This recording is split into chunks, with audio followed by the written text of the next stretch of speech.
നമസ്കാരം. ഇംഗ്ലീഷ് നല്ല ഫ്ലുവന്റായി അടിപൊളിയായി സംസാരിക്കണമെന്ന് ആർക്കാണ് ആഗ്രഹമില്ലാത്തത്, അല്ലേ? അതിലേക്കുള്ള നിങ്ങളുടെ ആദ്യത്തെ ചുവടുവെപ്പാണ് നമ്മൾ ഇന്ന് പഠിക്കാൻ പോകുന്നത്. ഇംഗ്ലീഷ് ഭാഷയുടെ ഏറ്റവും അടിസ്ഥാനപരമായ രണ്ട് കാര്യങ്ങൾ, നൗൺസും പ്രൊനൗൺസും. ഇത് കൃത്യമായി മനസ്സിലാക്കിയാൽ മതി, നിങ്ങളുടെ സംസാരം വളരെ സ്വാഭാവികവും മനോഹരവുമാകും. ഇപ്പോ ഞാനൊരു വാക്യം പറയാം, ഒന്ന് ശ്രദ്ധിച്ച് കേൾക്കണേ. Sara likes ice cream, Sara goes to school, Sara has a cat. എങ്ങനെയുണ്ട്? ഈ സാര സാര എന്ന് വീണ്ടും വീണ്ടും കേൾക്കുമ്പോൾ ഒരു മടുപ്പ് തോന്നുന്നില്ലേ? ഇംഗ്ലീഷ് സംസാരിക്കുമ്പോൾ നമ്മൾ ആദ്യം തന്നെ ഒഴിവാക്കേണ്ട ഒരു കാര്യമാണിത്. അപ്പോ ഈ സാര പ്രശ്നം നമുക്ക് എങ്ങനെ പരിഹരിക്കാം? അതാണ് നമ്മൾ ഇന്ന് നോക്കാൻ പോകുന്നത്. ആദ്യം നമ്മൾ എന്താണ് ഈ നീമിംഗ് വേർഡ്സ് അല്ലെങ്കിൽ നൗൺസ് എന്ന് പെട്ടെന്ന് മനസ്സിലാക്കും. പിന്നെ ഇംഗ്ലീഷിലെ ഒരു കിടിലൻ ഷോർട്ട്കട്ട് പഠിക്കും. അതിനുശേഷം വാക്കുകൾ തമ്മിൽ എങ്ങനെ യോജിപ്പിക്കാം എന്നുള്ളൊരു ഗോൾഡൻ റൂള് നോക്കും. പിന്നെ ചെറിയൊരു പ്രാക്ടീസ്. ഇത്രയും കഴിയുമ്പോഴേക്കും നിങ്ങൾക്ക് നല്ല ആത്മവിശ്വാസത്തോടെ സംസാരിക്കാൻ സാധിക്കും. ഓക്കെ, അപ്പൊ നമുക്ക് ആദ്യത്തെ ഭാഗത്തേക്ക് കടക്കാം. നമ്മൾ ആദ്യം പറഞ്ഞ ആ വാക്യത്തിലെ പ്രശ്നം പരിഹരിക്കണമെങ്കിൽ അതിലിങ്ങനെ ആവർത്തിച്ചുകൊണ്ടിരിക്കുന്ന ആ പ്രധാന വാക്യം എന്താണെന്ന് നമ്മൾ ആദ്യം തിരിച്ചറിയണം. വാക്കാണ് നൗൺ. വളരെ സിംപിളായി പറഞ്ഞാൽ, ഈ ലോകത്തുള്ള എന്തിന്റെയെങ്കിലും പേരിനെയാണ് നമ്മൾ നൗൺ എന്ന് വിളിക്കുന്നത്. അതൊരു വ്യക്തിയുടെ പേരാകാം, ഒരു സ്ഥലത്തിന്റെ പേരാകാം, ഒരു സാധനത്തിന്റെ പേരാകാം. എന്തിന്? സ്നേഹം, സന്തോഷം, ധൈര്യം പോലുള്ളൊരു ആശയത്തിന്റെ പേരുപോലും ആകാം. ചുരുക്കി പറഞ്ഞാൽ, എല്ലാത്തിനും നമ്മൾ ഒട്ടിച്ചുവെച്ചിരിക്കുന്ന ഒരു ലേബിൾ ടാഗ് പോലെയാണ് ഈ നൗൺ. ഉദാഹരണത്തിന്, പേഴ്സൺ അഥവാ വ്യക്തികൾ എന്ന വിഭാഗത്തിൽ അലി, ടീച്ചർ, മദർ ഇവയൊക്കെ വരും. പ്ലേസ് അഥവാ സ്ഥലങ്ങൾ നോക്കിയാൽ സ്കൂൾ, പാർക്ക്, സിറ്റി. തിങ് അഥവാ വസ്തുക്കളാണെങ്കിലോ ബുക്ക്, കാർ, ക്യാറ്റ്. അതുപോലെ ഐഡിയ അഥവാ ആശയങ്ങൾ ലവ്, ഹാപ്പിനെസ്, കറേജ്. ഇതെല്ലാം നൗൺസിന്റെ ഉദാഹരണങ്ങളാണ്. ശരി, നൗൺ എന്താണെന്ന് നമുക്ക് മനസ്സിലായി. ഇനി നമ്മൾ ആദ്യം പറഞ്ഞ ആവർത്തനമെന്ന ബോറടി മാറ്റാനുള്ള ഒരു മാന്ത്രിക വിദ്യയിലേക്കാണ് പോകുന്നത്. ഇംഗ്ലീഷ് സംഭാഷണം സ്മൂത്താക്കുന്ന ഒരു സൂപ്പർ ഹീറോ. ആ ഹീറോയുടെ പേരാണ് പ്രോനൗൺ. ഇതിന്റെ പ്രധാന ജോലി എന്താണെന്നറിയാമോ?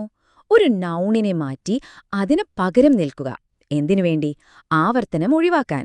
അതുകൊണ്ട് എപ്പോഴും ഓർത്തുവെക്കുക, പ്രോനൗൺ എന്ന് പറയുന്നത് ഭാഷയിലെ ഒരു കിടിലൻ ഷോർട്ട്കട്ടാണ്.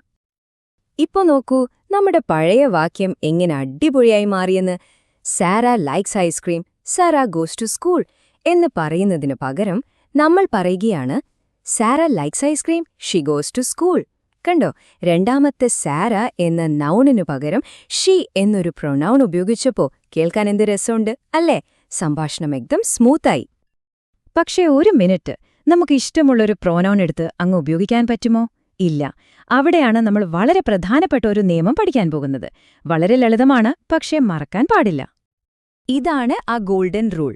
ഒരു പ്രൊനൗൺ അത് ഏത് നൗണിന് പകരമാണോ വരുന്നത് അതുമായി എപ്പോഴും മാച്ച് ചെയ്യണം. രണ്ട് കാര്യങ്ങളിലാണ് ഈ മാച്ചിങ് വേണ്ടത്. ഒന്ന് നമ്പർ, അതായത് എണ്ണം. രണ്ട് ജെൻഡർ, അതായത് ലിംഗം. ചുരുക്കി പറഞ്ഞാൽ, നൗൺ ഒരാളാണോ ഒന്നിൽ കൂടുതലുണ്ടോ എന്നും ആണാണോ പെണ്ണാണോ എന്നും നോക്കിയിട്ട് വേണം ശരിയായ പ്രൊനൗൺ തിരഞ്ഞെടുക്കാൻ. ഇത് വളരെ സിമ്പിളാണ്. നോക്കൂ, അലി അതായത് ഒരു ആൺകുട്ടിയാണെങ്കിൽ നമ്മൾ ഹി എന്നുപയോഗിക്കും. സാറ ഒരു പെൺകുട്ടിയാണെങ്കിൽ ഷീ എന്നുപയോഗിക്കും. ഇനി ജീവനില്ലാത്ത ഒരു വസ്തു, എ ബുക്ക് ആണെങ്കിലോ ഇറ്റ് എന്നുപയോഗിക്കും. ഇനി ഒന്നിൽ കൂടുതൽ ആളുകളുണ്ടെങ്കിലോ സ്റ്റുഡൻസ് എന്ന് പറയുമ്പോൾ നമ്മൾ ദേ എന്നുപയോഗിക്കും. ഒന്നുകൂടി ഉറപ്പിക്കാം, ഈ പ്രധാനപ്പെട്ട മാച്ചുകൾ മനസ്സിൽ വെച്ചോളൂ. ഒരു ആൺകുട്ടിക്ക് പകരം ഹി, ഒരു പെൺകുട്ടിക്ക് പകരം ഷീ, ഒരു വസ്തുവിന് പകരം ഇറ്റ്. ഇനി ഒന്നിൽ കൂടുതൽ എന്തുണ്ടെങ്കിലും അതിനു പകരം ദേ. ഇതാണ് ഏറ്റവും അടിസ്ഥാനപരമായ കാര്യം. ഓക്കെ, ഇത്രയും നേരം നമ്മൾ പറഞ്ഞ കാര്യങ്ങൾ നിങ്ങൾക്ക് ശരിക്കും മനസ്സിലായോ എന്ന് നമുക്കൊന്ന് നോക്കണ്ടേ? ഇനി നിങ്ങളുടെ ഊഴാണ്. ഞാൻ ചോദിക്കുന്ന ചോദ്യത്തിന് ഉത്തരം കണ്ടെത്താൻ ശ്രമിക്കണം. റെഡിയല്ലേ? നമ്മുടെ ആദ്യത്തെ ചോദ്യം ഇതാ. Sara and I went to the beach. Dash built a sand castle.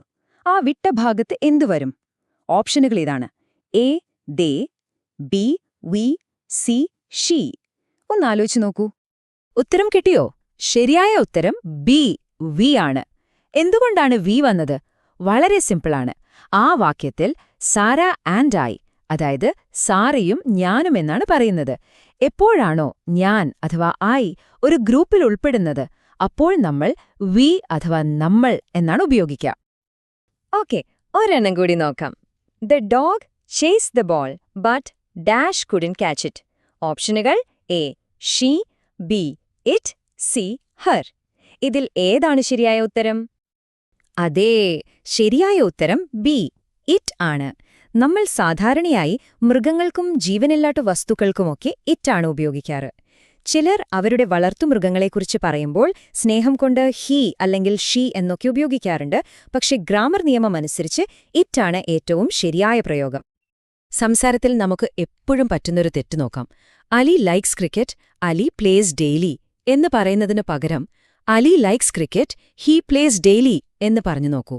ഇതിൽ രണ്ടാമത് പറഞ്ഞത് കേൾക്കാനല്ല ഒരു സുഖം, അതാണ് പ്രൊനൗൺസ് ഉപയോഗിക്കുമ്പോഴുള്ള വ്യത്യാസം. അപ്പോ നമ്മൾ അവസാന ഭാഗത്തേക്ക് കടക്കാണ്. ഈ ചെറിയൊരു കാര്യം പഠിക്കുന്നത് നിങ്ങളുടെ ഇംഗ്ലീഷ് സംസാരിക്കാനുള്ള കഴിവിനെ എത്രമാത്രം മാറ്റിമറിക്കുമെന്ന് നമുക്ക് നോക്കാം.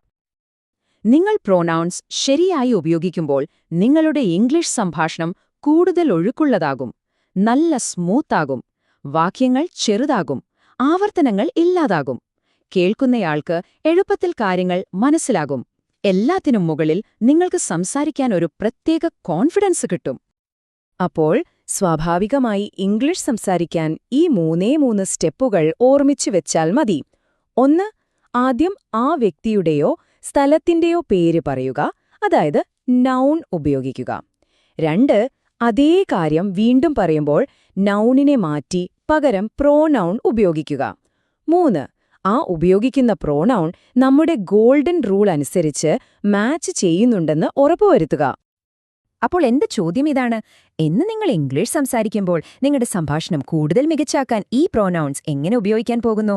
വെറുതെ കേട്ടിട്ട് പോയാ പോരാ, ഇന്ന് തന്നെ ഇത് പ്രാക്ടീസ് ചെയ്യാൻ തുടങ്ങണം. എല്ലാവർക്കും ഓൾ ദി ബെസ്റ്റ്.